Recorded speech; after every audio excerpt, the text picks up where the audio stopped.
Drojên cejna Qurbanê de li Diyarbekirê geşbûna qada geştyariyê xweda der. Geştyarên ku ji derveyî bajêr hatin ji serê sibê de dest bi geşta bajêr kirin û pêşiyê berê xwedan remza geştyariya Diyarbekir, navçeya Sûrê û şûnwarên wê yên dîrokî. Piraniya geştyarên ku cejnê de hatin Diyarbekir cara yekem bû ku Diyarbekir dîtin.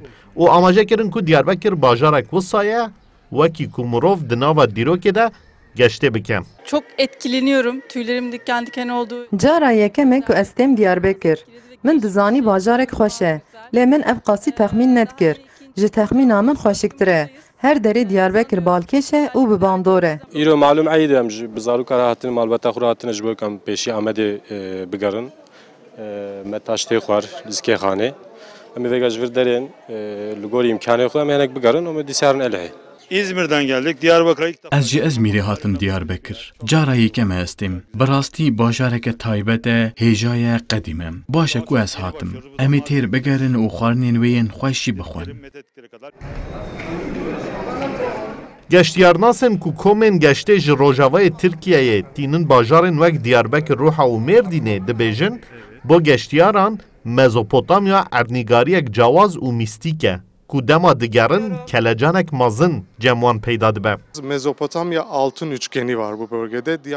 Diyarbekir di sêgoşeya zêrîn a Mezopotamyayê de cî digire û navê Mezopotamyayê bi tena serê xwe bese ku mirovan bikêşe vê derê. Piştî ku projeya sêgoşeya zêrîn a Mezopotamyayê dest pê kir, em dibînin eleqeya geşyaran zêdetir dibe. Di rojên wiha taybet de jî geşyar dixwazin biçin deverên taybet.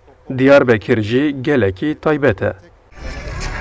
Geştyariya Diyarbekirê her ku diçe pêş dikeve û eleqeya geşyaran jî zêdetir dibe ku li gorî 5 mehên pêşiyên 2021 di 5 mehên îsal de eleqeya geştyaran ji sadê 51 zêde bûye. Li gorî daneyên gerînendehiya çand û geştyariya Diyarbekir sala 2021 de 548,623 geştyaran serdana Diyarbekirê kirine. û armançe ku îsal ev reqem bibe 1 milyon. Mahir Yüksel, Kurdistan 24, Diyarbekir.